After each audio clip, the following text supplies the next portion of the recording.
This podcast is part of the Deluxe Edition Network. To find other great shows on the network, head over to deluxeeditionnetwork.com. That's deluxeeditionnetwork.com. Hold on, stop. Welcome back to the Shit Show 2.0. Okay, Boomer. Damn millennials. Wow. Did not know that. Even flirters who are obviously mentally ill. You want to be my wife? Oh, this is gonna go downhill real quick. What is going on? And welcome to Take on the World with Me.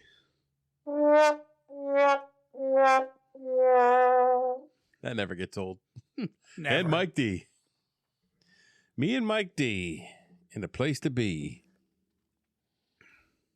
We are here once again with you, my friends.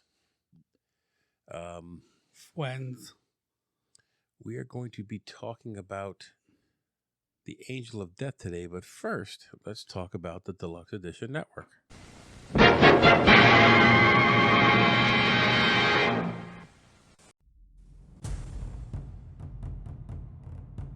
I'm Alicia Lockhart. And I'm LaDonna Humphrey. We are the co-hosts of the Deep Dark Secrets podcast. We're a true crime podcast that shines a light in some really dark places. Season 1 covers the dangerous topic of death fetish forums and related murders. Did you know there are people out there that want to see a woman get stabbed, drowned, or hung to fulfill some sort of sexual desire?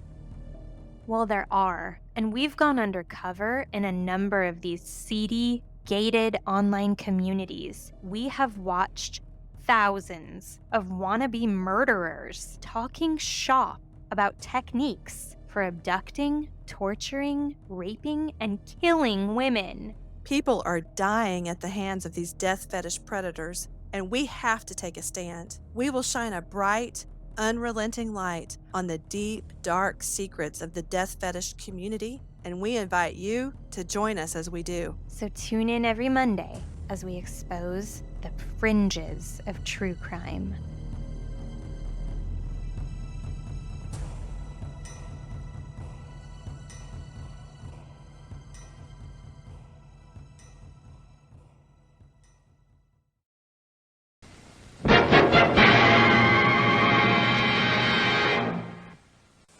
Check out the Ducks Edition Network for all the great Ducks? Yeah, the Ducks Edition. It's even better. You know the Ducks Edition. There's, I don't know, like 15 or 18 shows on there now or It's something. a lot. It's a bunch. A lot. And there's a bunch of great shows. Check it out and Murder mysteries abound. come back and check us out. Okay. That is that. That was horrible. I know. I should delete that out. You really need to pick your fucking shit up, bro. I'm going to sip my beer, then we'll go back to this.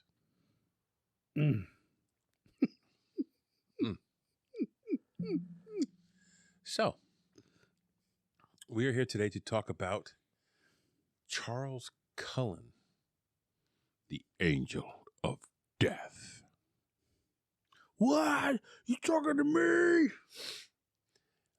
He was an American serial killer with 29 confirmed victims. Ooh, that's a lot. However, they believe it could be several hundred more. Several hundred more? Several hundred. They always say that.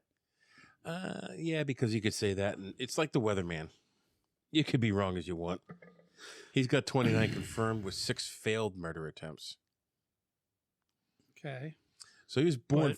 3,000 successful ones? Several hundred.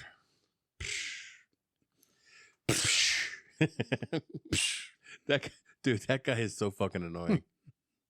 Really? You don't like him? No, I just want to punch him in the fucking face. Charles Cullen was born February 22nd, 1960. Now, this story is very close to home, for me at least. He was a Peaburg native, Phillipsburg, New Jersey. But West Orange is not Phillipsburg, but he lived in Phillipsburg for quite some time, which is right across the river from Easton, which is part of the Lehigh Valley where I grew up.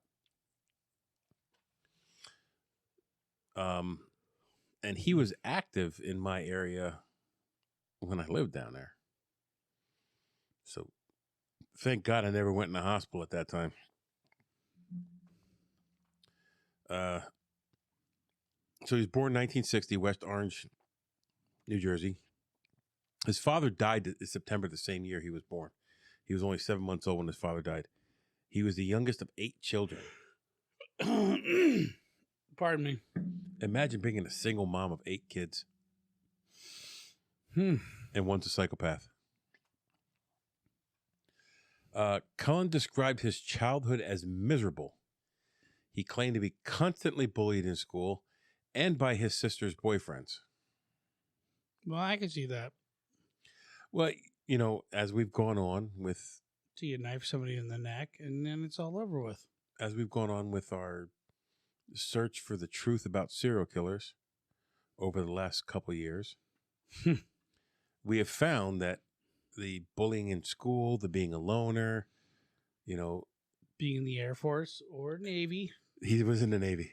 Oh, it's always happened. I shit you not, bro. Air Force or Navy. I knew you were going to say that as soon as we got to that point. And I'm like, motherfucker, why? And I'll tell you what. He had a size 10 wing walker. No, he had no size 10 wing walker proof. But his job in the Navy was not like there's lots of psychological training that goes into what he did. Okay, so he beat the system. Many times, dude. I don't think it's hard. They weren't really looking for. No, I think it would be that much easier to beat the system when they're not looking for somebody. There were so many red flags with this dude. Like there should be no way he got to where he was. But he did. He did. So at age 9, he attempted suicide for the first of many attempts by drinking chemicals from a chemistry set. Oh my God. At age 9. Like, you got to be pretty fucked up in the head to try to kill yourself. It turns out it's just Kool-Aid. So in 1977, his mother was killed in a car accident. So now he's an orphan. He was a senior in high school when that happened. What about the dad? The dad died when he was 7 months old. Oh, that's right. Yeah. So he recalled this time as being devastating, and he was quite upset that the hospital didn't notify him immediately after she passed. Now, I will tell you this. My grandfather died when I was 16. He died 2 days before anybody told me he died. I'd be pretty pissed. I was very pissed, and I held it against my mother and my grandmother for a very long time. I know why they did it. I know it was where they were coming from with it was like not a bad thing. It wasn't malicious. I was doing finals in school. Podcast therapy puppy. Where you going? Hi. Hey. Where you going, Chewy?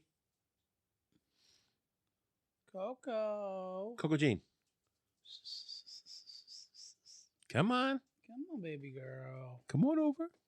Come on. There she is. You gotta poop or something. Yeah.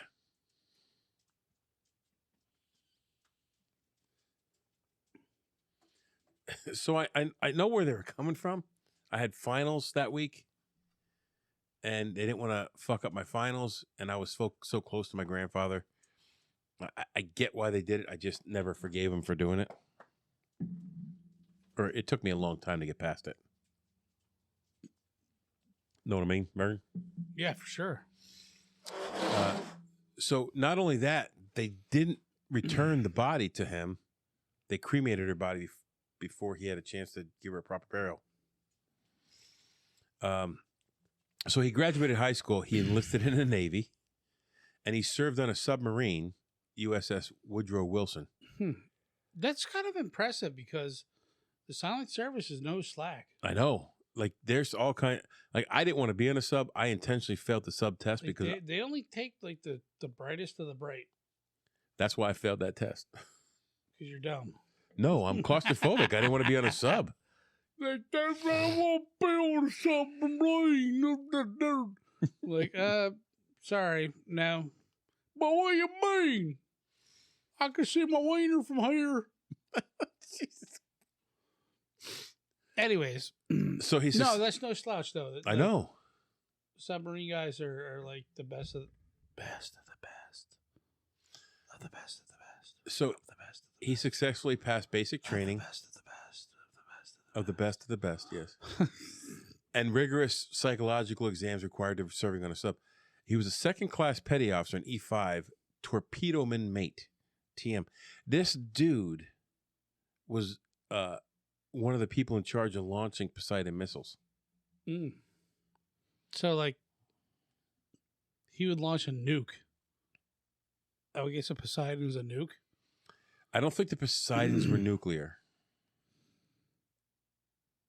I think they were just surface-to-surface missiles, or subsurface-to-surface missiles, however they categorized them. They said he never really fit in, and he was hazed and bullied by his fellow crewmen. Cullen's chief petty officer in charge on the Woodrow Wilson walked inside the missile control room and found Cullen at the missile controls wearing scrubs, gloves, and a surgical mask, but no uniform.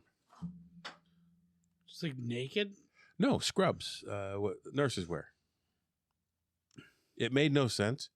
He was disciplined for the incident, but no explanation was ever given for his behavior. I'm like, dude, you're fucking crazy. You would think like a tight ship like that would be like, what the fuck? Well, they were what the fuck because they transferred him out to a supply ship then. Okay. They transferred him to a supply ship, the USS Oh, sorry. Canopus. The USS Cannabis. Where he could smoke. Wait, where's that? I don't see where you... Right here. Yeah, cannabis. The Cannabis. Where he could smoke pot. How the fuck is he not kicked out of the Navy by this time? Well, hold on. He tries to attempt suicide then. He gets put in a Navy psych ward. And that happened several times over the next couple years.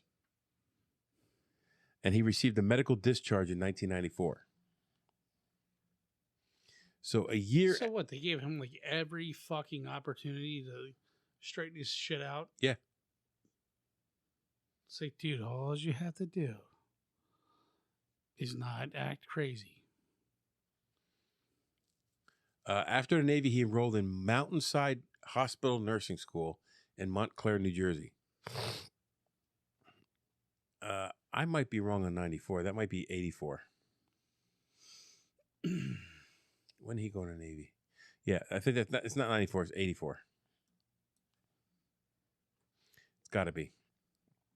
Because when he went to nursing school, he excelled and was elected president of the nursing class graduating in 1986. So he got out of nursing school. He went to Livingston, New Jersey, and he started working in a burn unit. About the same time, he married Adrian. Hey, yo, Adrian. Yo, Adrian. Adrian Brom in 1987. They had 2 daughters. His wife,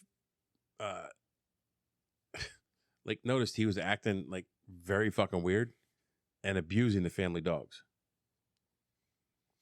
So, like on the list of 7 signs. Not a good sign. 7 signs of a serial killer. He was a loner. He had no friends. In the military. He got picked on. The military is not one of them, but it probably fucking should The be. military It is probably, it probably fucking should be. Navy or Air Force? I don't want to say Navy. Yes, Per you se. should. Wing walkers. Yeah. Come on. Abusing animals, So he's checking off the boxes here. In 1993, she filed a restraining order against him. And that's the year I started the jail. Out of fear for herself and her 2 daughters. She claimed he had spiked people's drinks with lighter fluid, burned his daughter's books, and the fact that he left their daughters with a babysitter for a week. Where the fuck was she for a week? Yeah, where was the mom? What was she doing? Like, he left my kids with a babysitter for a week. Where were you? I was whoring. I don't know. While he denied these accusations, saying she was exaggerating, she continued to insist that Cullen was mentally ill, which is very possible. So the burning he worked at was St. Barnabas. So after dozens of overdose deaths at St. Barnabas, most of which had died from OD intravenous meds, hospital authorities began an investigation. Hey, wait a minute. Hold it. Not into him, but into the possibility of contaminated IV bags. A month after leaving St. Barnabas, he took a job at Warren Hospital in Phillipsburg, New Jersey. Now he's just across the river from... Let me guess, all cases stopped after that. It doesn't say, but... like, okay, here's like a huge red flag. This is number one. Like, in his job, people are dying from overdoses. And they're saying, well, it must be the IV bags. Like, really? Not a chance that someone's sticking something in the IV bags? Yeah, that's a hell of a thing to say. Like, what's in the IV bags that's killing the beaver? No, it could be that. It has to be the IV bags. They're tainted. Yeah. It wouldn't be me. I don't know.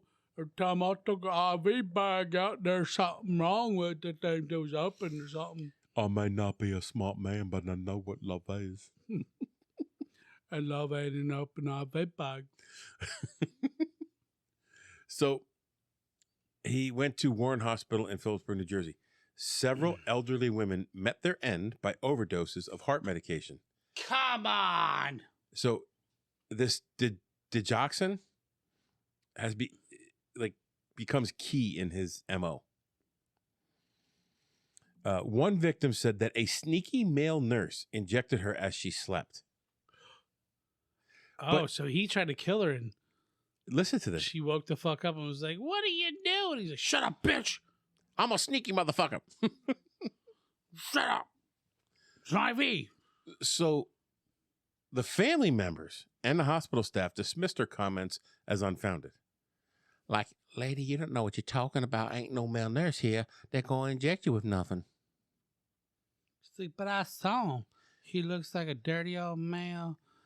Like, stink stuck a mustache. He smelled like oysters. He looked like Cemetery Terry. He moved into a basement apartment of Phillipsburg after his divorce. So she's finally done with him. They're divorced. He moves into this basement apartment. It's just not looking good for this guy. Dude, I'm telling you, he goes on. This is 1993. He doesn't get caught until the early 2000s. I'm just going to strap my wing walkers on and start killing people at the hospital. So that's all I know. In 1993, he claimed he wanted to quit nursing, but he couldn't quit nursing because he had a court order for child support that forced him to continue working. Is that for real? That's what he said. How does that work? He said this in interviews and in his confessions that, look, I wanted to get out of nursing. The court could order you to keep working or... Well, they ordered him to pay child support. If you don't pay child support, you go to jail. Well, yeah, I get that. Well, unless you're a woman, then they don't do nothing to you. I thought they ordered him to keep working where it was like, how does that work? You can't order me to keep working where I work. But they can order you to continue What to if I pay just like child whip my support. dick out and start jerking off? They fired me. Like, we order you to keep working at that place. Okay.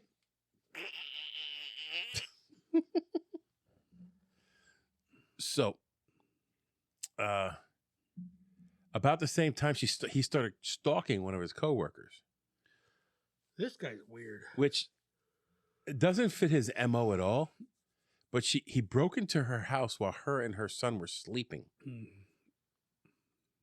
And I don't know if she caught him in the house or what, or just because he was stalking her, she filed a police report against him. He subsequently pled guilty to trespassing and received 1 year probation. That's it? Yes. 1 day after his arrest, he attempted suicide again. This guy is the worst at suicide. Well, It's like his 8th attempt. well, here's the thing. I kept trying to hang myself with a bungee cord and I kept almost dying. Wait till you see how he tries to commit suicide later on. But if he really wanted to die, he would have killed himself. He didn't really want to die. Shot myself in the head with a rubber bullet. I tried to pluck my eye out with Yeah. with a rubber spoon. So after taking a couple months off of work and being treated for depression in 2 psychiatric facilities, he made 2 more suicide attempts but before the end of that year. September 1993, a cancer patient at Warren Hospital reported that Cullen, who was not her assigned nurse, had entered her room and injected her with a needle. She died the next day. Uh-oh, SpaghettiOs. Her son said that her death was not natural. Hospital administrator administered lie detector tests to Cullen and several other nurses while investigating. He passed the lie detector test. He continued to work there until the next spring. He moved to Hunterton Medical Center in Flemington, New Jersey, also not far from the PA border. He worked there for 3 years. He claimed later he did not harm anybody for the first 2 years. However, all the records for the first 2 years that he worked there were somehow destroyed.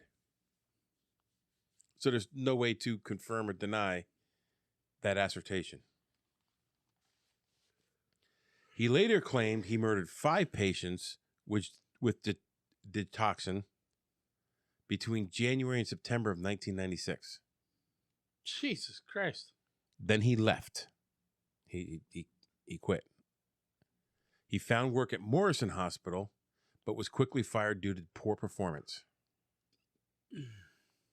He remained unemployed for 6 months. He again had to seek treatment for depression, and he was admitted to another psych facility. How do they let someone be a nurse after being in a psych facility 4 times? I pick you, John. Me. You. They don't care. Okay, 10-4. Have you seen it before? Yes, I have. Unfortunately. You don't give a shit, man. It's crazy.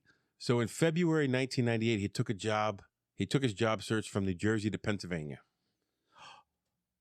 The PA. Well, if he's living in Phillipsburg, it's a 2-minute ride. From us? Huh? From Phillipsburg to Easton is 2 minutes. It's like 2 minutes. Like there's a free bridge that goes across the border. Well, where's Phillipsburg? Right across the border from Pennsylvania, right off the Delaware. What is it, Maryland? New Jersey.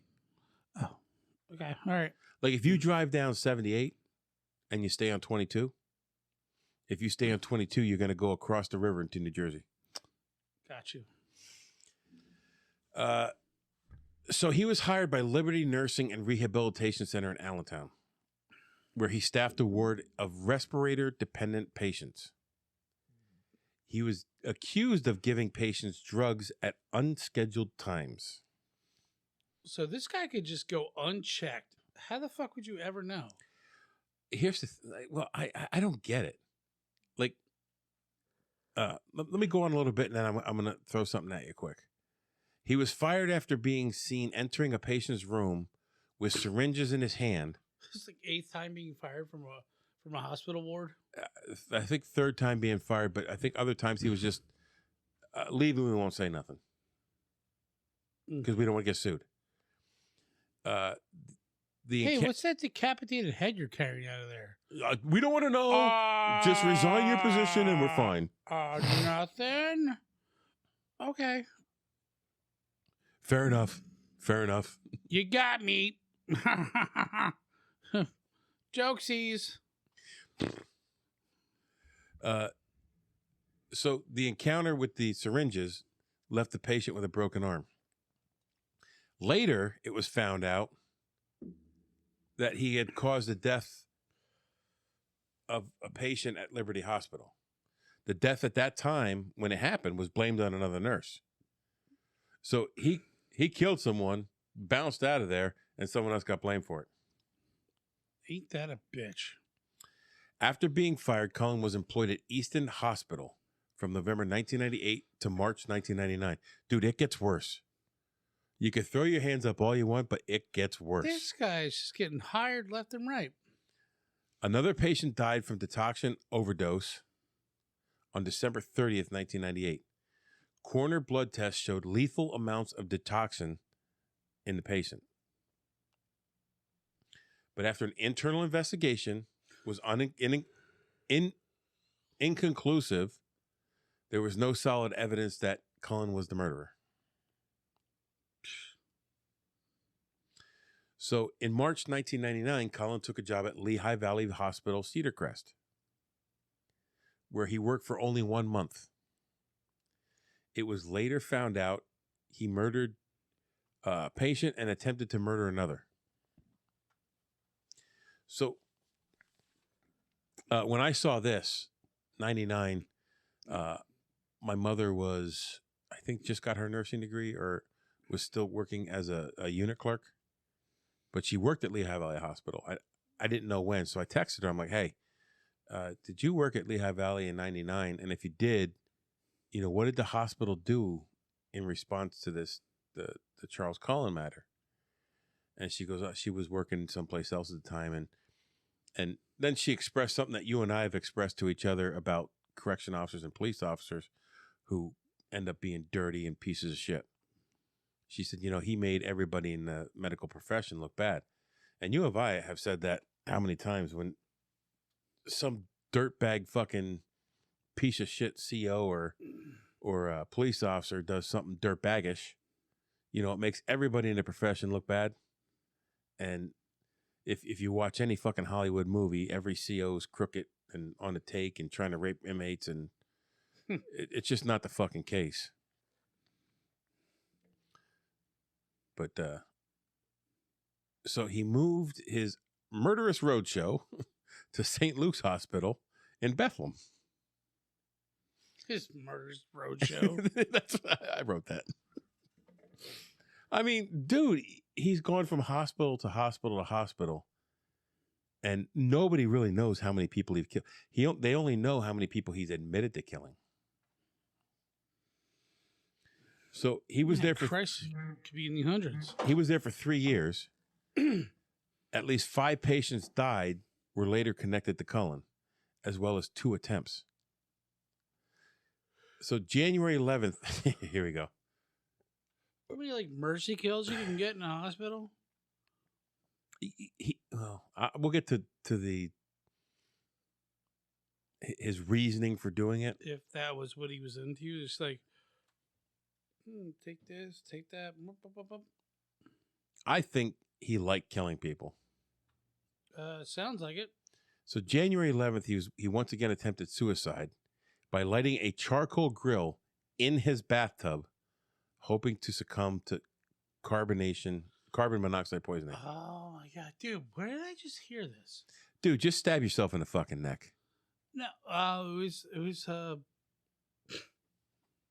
I don't think it was the same guy, but it was Brohio podcast, and the guy tried to kill himself. And he lit a charcoal grill in his car. Jesus criminy. And they were like, "What?" And it didn't work. And they're like, Why the fuck would you let it? Dude, they lit him up. It was a fucking hilarious. It was hilarious as shit. But anyways, go ahead. So the neighbor smelled smoke and called the police. He was taken to the hospital, then a psych facility. He was home the next day. No one suspected him of anything at St. Luke's until a coworker found medication vials in the trash. They were not recreational drugs and not valuable outside the hospital, which made the theft of the drugs very unusual. During the investigation, it was found that Cullen had taken the medication. Now he's caught. He's caught taking medication. This is the first time he's caught in the hospital doing something, okay? He was offered a resign and be given a neutral recommendation or be fired ultimatum. He resigned. June 2002, he resigned. He was escorted out of the hospital. Now, later, 7 co-workers at St. Luke's later alerted the Lehigh County DA of suspicions that he had used the drugs to kill patients. But it was after he was caught. Oh, yeah. That makes sense. We got him now. It was investigated, but after 9 months, they dropped the case due to no evidence. Cullen went back to New Jersey looking for work. He found it at Somerset Medical Center in Somersville, New Jersey. He started dating a local woman, but he had the depression that just got worse and worse and worse. Later, it was found that he killed at least 13 patients using detoxin, insulin, or epinephrine. Epinephrine. There we go. Epinephrine. Whew. Maybe I need to stop drinking. That's why I don't want to go to the hospital, man. He attempted to kill another, Philip Greger, who was discharged but died 6 months later of natural causes. Somerset began to take notice of Cullen's activities when he accessed rooms and computerized records of patients that he was not assigned to.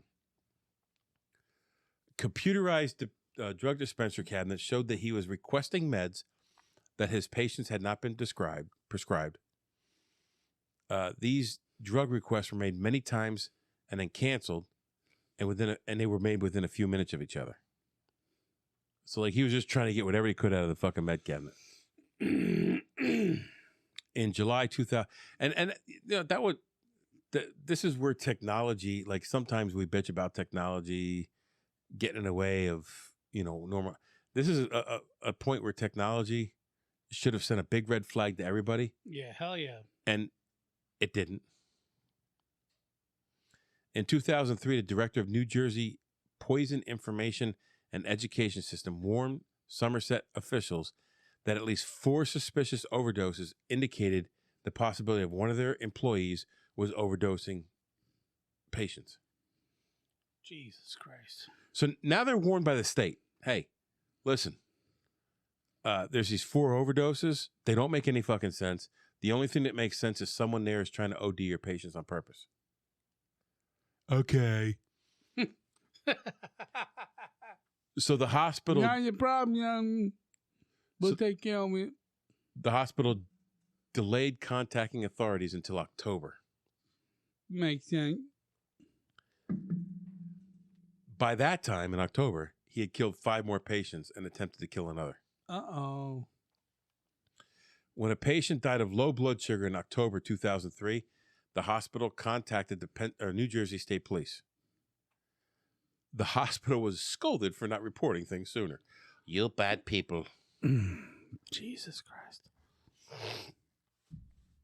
An investigation into his employment history revealed his past suspicions about his involvement in patients' deaths. So Somerset said, "Oh, you lied in your application. We're going to fire you." Not the fact that you killed fucking like 10 people at our hospital, 13 people at our hospital. Yeah. You lied on your application, you're done. If you would have told me that you killed 13 people in your application, you still would be hired here. So for the officials Right? for the officials at Somerset Hospital, you get you suck. Nurse That's Amy, a big old womp, womp, womp. I hope that comes through. A nurse, Amy Loughran, alerted police due to suspicion about Cullen's records of accessing drugs and his link to patient's death. So the police now know what's going on. They're surveilling him for a couple of weeks. They get this Amy Loughran to meet up with Cullen after work. Maybe put on a sexy dress and rub up on him a little. Hey, baby, you want to meet me after work? She wears a wire, and whatever was said in the wire was enough for the police to get a probable cause arrest warrant. So this is 2003, dude. We're going back. This started all the way motherfucking back in 87. Wow. Like, that's a long time to be killing motherfuckers and not get caught. Yeah, could you imagine just how easily it was for him to and nobody would ever catch on to him? Like, It doesn't seem like he was that fucking smart. You're dead. Although he died of a heart attack. Although to be a torpedoman's mate launching Poseidon missiles in the Navy, he had to have some intelligence. I think that he killed a lot more people than they think. I think he tied his wingwalker boots a little too tight. Or in his nutsack. Something.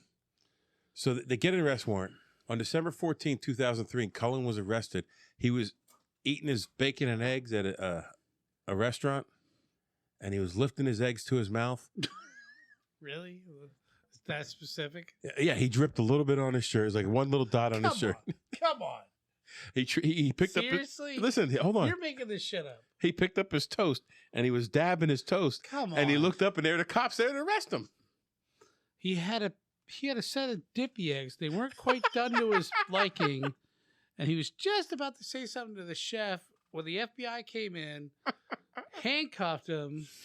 Put the dippy eggs down, sir. Those dippy eggs aren't done right. His last famous word, my dippy eggs were done right. So they take him into custody. All it says is he was arrested at a restaurant on one count of murder and one count of attempted murder. That's it? That's all they had on him. They had that last attempted murder on him. Cullen, on that same day, admitted to the murder of Reverend Florin Gall and the attempted murder of Tin Kayushi Hun, both patients at Somerset. In April of 2004, Cullen pleaded guilty in New Jersey to killing 13 patients and attempting to kill 2 others with injecting lethal doses of medication. Part of his plea deal was to cooperate with authorities if they did not seek the death penalty. 1 month later, he pled guilty to murder of 3 more patients. November 2004, Cullen pled guilty to killing 6 patients and attempting to kill 3 others.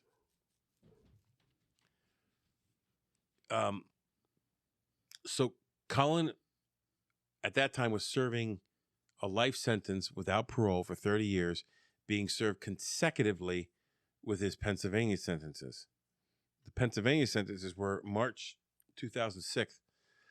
Cullen was given 6 life sentences after, basically, he was going back and forth with this judge, basically telling the judge he had to recuse himself. So it was President Judge William Pratt in Lehigh County. On the same day, another court, Pennsylvania court, gave him more life sentences, but it was very vague on what they were. So everything else after that was consecutive sentences, not concurrent. So he had to serve a whole life sentence before the next life sentence starts. The dude, no chance of ever getting out of jail, as it should be. Actually, they should just put him down, but he avoided that by saying he was guilty. His motive, he said, was to keep patients from coding so that he would not have to bear witness or hear about attempts to saving the victim's life. To end their suffering and prevent hospital personnel from dehumanizing them by talking about the incident. Like, really, motherfucker? Like, you're trying to say I was doing it for them. Like he was playing God.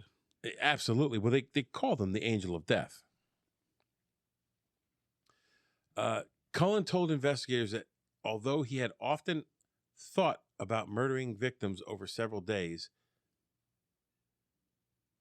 as he witnessed their suffering, the decision to commit murder was performed on impulse. So he's saying it wasn't premeditated. I just went and did it. Like, I just got to a point where I did it. But I thought about it for a couple days. Like, dude, you're a fucking sicko. He told the How would you like to get locked into a cell with him and just bash his fucking brains I'm out? going to be 100% honest. I wouldn't like being locked in a cell, period. Well, no, like with this guy, like, you know who he is. And you're like, you got nothing else left to lose. I'm going to kill this guy. You're dead. And you just go ape shit on him and kill him. How? If I was in jail and I knew I was never getting out, I'd have no problem killing him. I don't fucking care. He's a piece of shit. That's what I'm But saying. then pretty much I'm a piece of shit because I'm in jail for the rest of my life too. For what? Well, say you're already in there for something you're never getting out for anyways. Yeah, but what did I do? Who am I to judge another piece of shit if I'm a piece of shit? You fucking guys. You're going to get all technical and shit. I'm just saying, dude. Like, I'm being honest. I asked that question the other day. I was like, so you're, I think I told you about this. You get into a fight on a street corner and you knock a guy out and he falls back, hits his head on the corner, and he dies. You're the only one there Yeah, you asked me this the other day. that sees it. Do you fucking walk away, never say another word again? I got to check to see if he's alive. I have to. So he's dead. He's dead. You know he's like dies on scene. Do you run away? I got to check to see if he's dead. I have to make sure. You checked and he's dead. Do you turn yourself in? No one's there. Nobody in the world is there. I'm thinking, What if the guy's a piece of shit? if I felt I was righteous, Like, it's not like you just like beat the crap out of him for no reason. Maybe he deserved it. He was coming at you. oh, then I have no problem. I'd stay. You give him one solid. If that's the situation, I'd stay. If he hurt one of my kids, I'd have no problem doing my time. Yeah, but the thing is, you don't have to do time. You just But I'd stay. What I'm saying is, if he hurt one of my kids, like you book it, and you're free and clear. If he hurt one of my kids, and I was there and I popped him, he fell back and hit his head. You're taking it to a different level I didn't want it to go to. I'm just saying that's how I would justify. I would stay there. I would You wait. and somebody else I know. That's an individual decision. Or now I gotta spill some soy sauce on top of it. I gotta make some rice and decide whether or not I'm gonna eat. Nah. I'm just saying, dude. There's not enough information. Like a fucking 5-second decision. Not enough information in your query. We get into an argument. And I'm like, you and me? Whatever. If I knock you out and you hit your head, Hold on, wait. I'm waiting. I'm not going anywhere. It's like you fucked me over. Pow! Like I came out, I pulled a gun on you, and you. Oh, you pull a gun on me, you're fucking dead. Well, there we go. And I'm staying. Answers are answers. I'm staying. You're staying. You're not running. No. Justified. I'm justified. Stand my motherfucking ground. Okay. You pull the gun on me, I feared for my life. You're dead. And I'd say, I tried to kill You're him. like, sir, that he doesn't have a gun. That's a dildo. like, where? It's like a wobbly vibrator dildo. I'm gonna Did kill you really need to shoot him 8 times? Like, I swear to God, I thought it was a fucking gun. Well, the dildo kept moving. I don't know where he was going with this.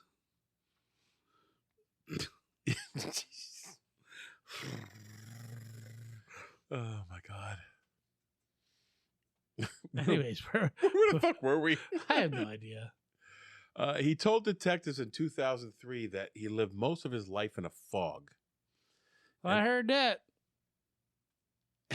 And he blacked out memory of murdering most of his victims. I don't remember murdering them, but I'm Well, how could you remember you fucking just pricked them with a thing and they're done? You could have done it to like thousands of people. I'm telling you, I bet it was a lot more than what he was convicted of. Yeah. Michael, if you had access to like any kind of drugs in a fucking psych ward or a hospital, and you're like some psychopath, like they're not checking this shit. Let me see what this does to you. A little salt saline. You're sleeping. The guy's like, I don't know what happened to him. He died on your watch. I honestly don't know what it's like to be a psychopath. Well, you don't need to know what it's like to be a psychopath, but you can only imagine what these fuckers would do. Yeah, what they would do, I'd never do nothing like that. It's like, oh, I believe in the sanctity of life. There's anal beads on your microphone. Could have used those to my gratification. Yeah, I don't know. Oh my God. I think this might fit up Michael's butthole. And then if we fill it full of a saline solution and we squirt it, and he might choke to death. Dude. Let me get through the end. Die horribly.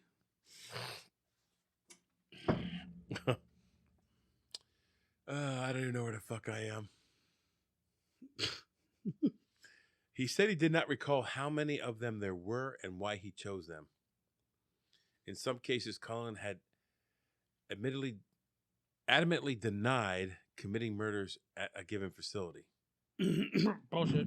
But then after reviewing the records, he goes, "Oh, that motherfucker! I killed him." Oh, that guy. There's like 10 of them. For his 16 years of murdering, he received 29 sentences for 11 life terms. He is incarcerated at the New Jersey State Prison, aka Trenton State Prison, and the reason I picked this guy is because when I was doing the New Jersey State Prison, which is in the lockup series that we're doing, it is the oldest still operational prison in the United States. I don't know how far you get into your lockup shit, but you should check out the New Mexico State Prison. When they had the riot there, I don't know if you get into all that shit. I haven't yet, but that doesn't mean I won't. Dude, that was fucking vicious. I know at some point I'd like to do the Camp Hill riot. So, for this one, Richard Cullen, Sick fuck. the Angel of Death, who there were so many red flags that he should have been caught long before he was. We took on him. Now you go take on the world.